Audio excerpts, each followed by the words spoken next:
മലയാള കവിതയിൽ ആധുനികതയുടെ പ്രകാശം പരത്തിയ കവി സച്ചിദാനന്ദൻ 80ന്റെ നിറവിൽ കൊടുങ്ങല്ലൂരിൽ ജനിച്ച് വിശ്വസാഹിത്യത്തിലേക്ക് പടർന്നുകയറിയ അക്ഷരപ്രതിഭയ്ക്ക് ആശംസകൾ നേരുകയാണ് അനുവാചകർ.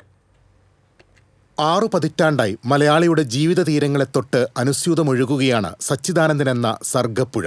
വാക്കുകളുടെ കടലാഴങ്ങളിലേക്ക് ഊളിയിട്ട് സച്ചിദാനന്ദൻ മുങ്ങി നിവരുമ്പോൾ മലയാളിയുടെ കണ്ണീരും കിനാക്കളും പ്രതിഷേധവും പ്രതിരോധവുമെല്ലാം കാവ്യമുത്തുകളായി ചിതറി ആധുനികതയുടെ പവിഴശോഭയോടെ.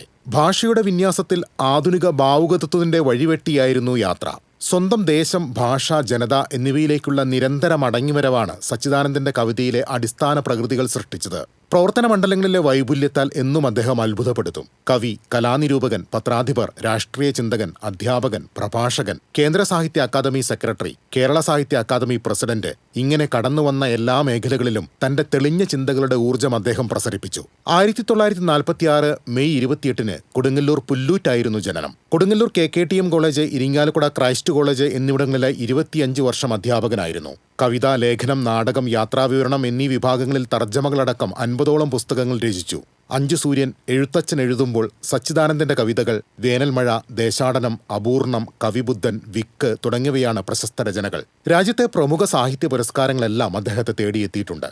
എല്ലാ കാലത്തും മതേതരത്വത്തിൽ ഊന്നി നിന്നുകൊണ്ട് നിതാന്ത ജാഗ്രതയോടെ സമൂഹത്തെ നിരീക്ഷിക്കുകയും പ്രശ്നങ്ങളോട് പ്രതികരിക്കുകയും ചെയ്യുന്ന സച്ചിദാനന്ദന്റെ വാക്കുകൾക്കായി പൊതുസമൂഹം എപ്പോഴും ചെവികൂർപ്പിക്കുന്നു. തിരുത്തലിനുള്ള ആഹ്വാനങ്ങൾ പലരെയും പൊള്ളിക്കുമ്പോഴും കാതൽ കനമുള്ള നിരീക്ഷണങ്ങളിലൂടെ സച്ചിദാനന്ദൻ യഥാർത്ഥ ഇടതുപക്ഷം എന്തെന്ന് ഓർമ്മിപ്പിച്ചുകൊണ്ടേയിരിക്കുന്നു. വിശ്രമമില്ലാതെ കേരളത്തിന്റെ സാംസ്കാരിക ജൈവികതയിൽ നിരന്തരം ഇടപെടുന്ന പ്രിയപ്പെട്ട സച്ചിമാഷ് ഇപ്പോൾ തൃശൂർ വടൂക്കര ഹരിത ഹോംസിലെ ബോധിയിലാണ് താമസം. News desk TCV.